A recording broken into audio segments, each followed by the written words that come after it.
Балет «Ягморт» в новой редакции оперетты великого Кальмана на современный лад, необычное сценическое решение, а также концерты симфонической и камерной вокальной музыки.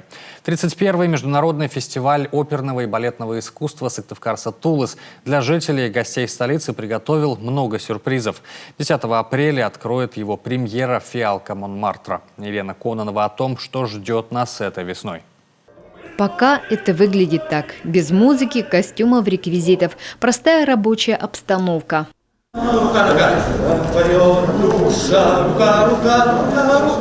Но зрителей ждет совсем другая картина. Яркая, воздушная, искрометная, с эффектными танцами, даже с брейк-дансом. Кальман свою оперетту «Фиалка Монмартра» посвятил своей русской жене. Музыка получилась нежная и просветленная, не совсем типичная для венгерского композитора, считает постановщик Илья Можайский. В спектакле история молодых художников, которые мечтают попасть в мир парижской богемы.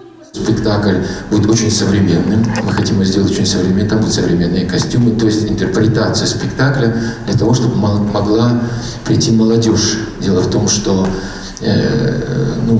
сейчас современные реалии того, что для того, чтобы спектакль понравился зрителю, надо учитывать современную жизнь. Естественно, мы искали современный ключ к спектаклю.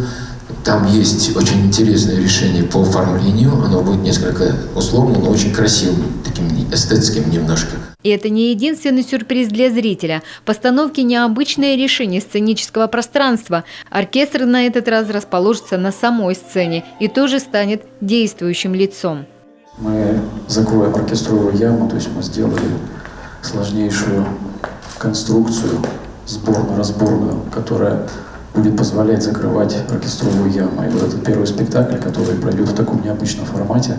Еще одна премьера – балет «Ягморт». Это уже 5-я редакция. Тоже в современной интерпретации, с использованием мультимедийных декораций. Над видеоконтентом сейчас колдует целая армия сотрудников одной из московских компаний. Хореографу из Москвы Александру Рюнтю пришлось перелопатить и изучить фольклорные материалы коми-народа. В этом балете можно увидеть всю историю танца, начиная от народного, классического и заканчивая современным. Изменилось и прочтение. Главный герой коми-мифологии уже не такой уж отрицательный, а скорее защитник природы. Мы на свой страх и риск, понимая, что у людей, которые уже видели не первую версию балета, может возникнуть протест, они скажут: господи, фу, что вы тут придумали, что вы тут понаделали. Но я вас уверяю, что художественной ценности от этого спектакля не потерял. Мне кажется, наоборот, только приобрел.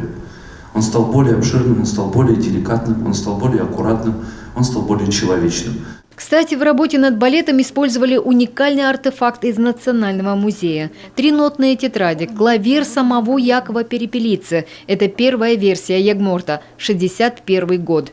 На полях и между строк есть авторские ремарки, что именно хотел Яков Перепелица, чтобы в это время происходило на сцене.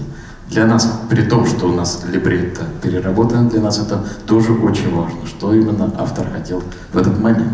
Фестиваль на этот раз будет посвящен столетию республики. В программе, кроме премьер, уже полюбившиеся зрителю спектакли – оперы сказки Гофмана и Тоска. Кроме того, сыктывкарцев ждут и другие показы – концерты и вечера симфонической и камерной вокальной музыки. Не обойдется и без именитых гостей. Правда, пандемия опять вмешалась в планы театра. По требованиям мер безопасности зал может быть наполнен только наполовину, поэтому любителям театрального искусства с покупкой билета надо поторопиться. Елена Кононова, Иван Богомолов, телеканал Юрган.